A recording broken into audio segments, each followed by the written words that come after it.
Hi everyone, it's Leina and welcome to or back to my channel. Okay, so today I really wanted to talk about overthinking because I know I'm not the only one that's been through it. Either you've been through it just once or 100 times or more like me.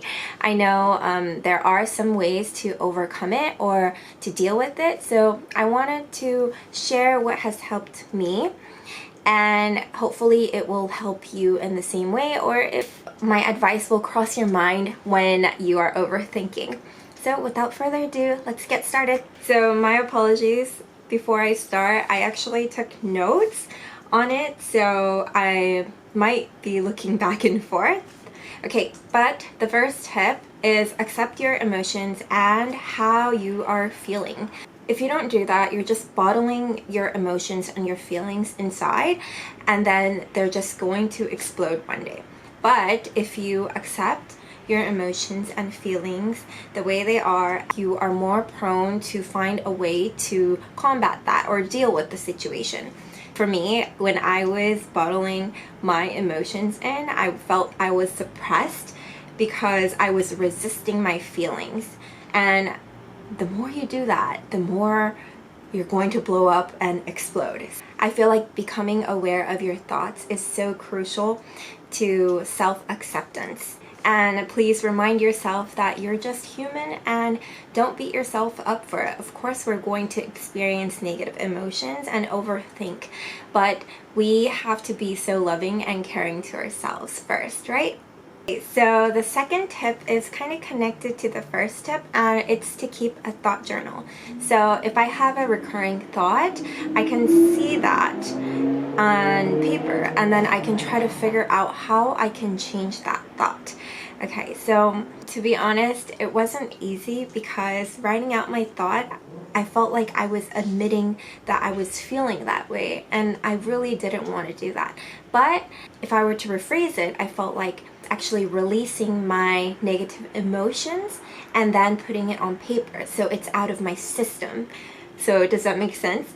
And then I see it on paper and it's out of my body. So if it's so bad to a point that I don't want to look at it anymore, I would just, just have the paper and then just crinkle it up, wrinkle it up, and then just burn it. Kids, don't try this at home, but that's how I released my emotions, and it led to me to stop thinking about that thought. And I still do keep a thought journal, and it has improved from, I think I started like last year, and then I see my thoughts, and it used to be, I used to have a lot of negativity, and then writing it on paper, it got better, and then slowly but surely it was turning into positive. So I feel like really scripting and writing it out will help release the emotions. Tip number 3 is to open up to people.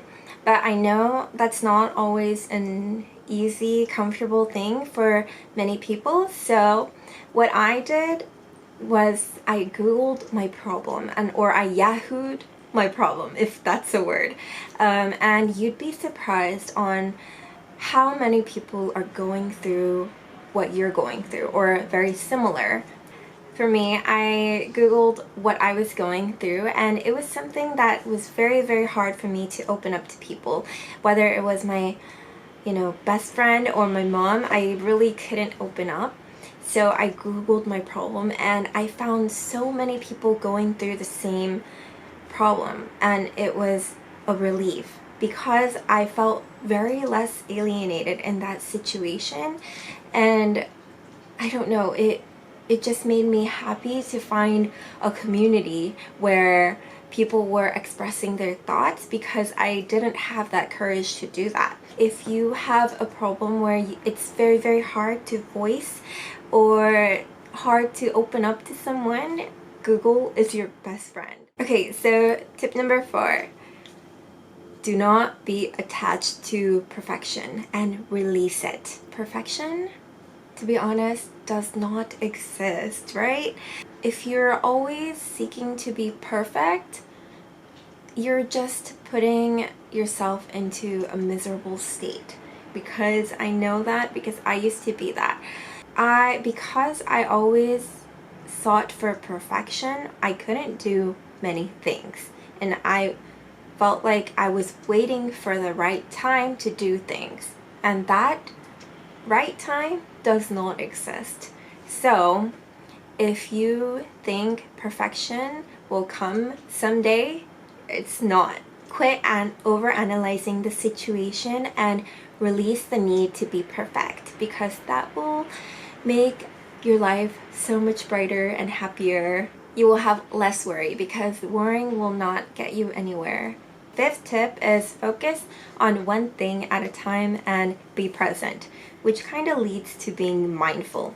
Okay, so to be a little bit more clear on this advice, I would say challenge yourself and try to do new things. For example, if you were to learn to drive a car, right? That's all you can think of because you're driving a car and you need to do it right, or you're endangering yourself or someone else. So that's all you're thinking of, right? Or when you're trying to learn how to ride a bike, you're trying not to fall, so that's all you're thinking of. So my suggestion is, if you catch yourself overthinking, try to find something and try to keep busy. Don't let your mind control you. Né? Control your mind, okay? These are my 5 short tips on overthinking. I hope it has helped you in some way, because I know we can't just stop our thoughts and stop overthinking, but we can try to figure out on a way to deal with them effectively. So I hope this has helped you in even the littlest way, because I'm always rooting for your happiness. I want to end with this quote because it has really inspired me to stop overthinking. It's a quote by Seneca: "We suffer more in imagination than in reality." Okay, so remember that, and make sure not to let your mind control you and you control your mind, okay? And that's all for me today. Make sure to like and subscribe. お願いします. Thank you so much for watching, and I hope to see you in my next video. And make sure to follow my Instagram right here. Put it right here. Bye!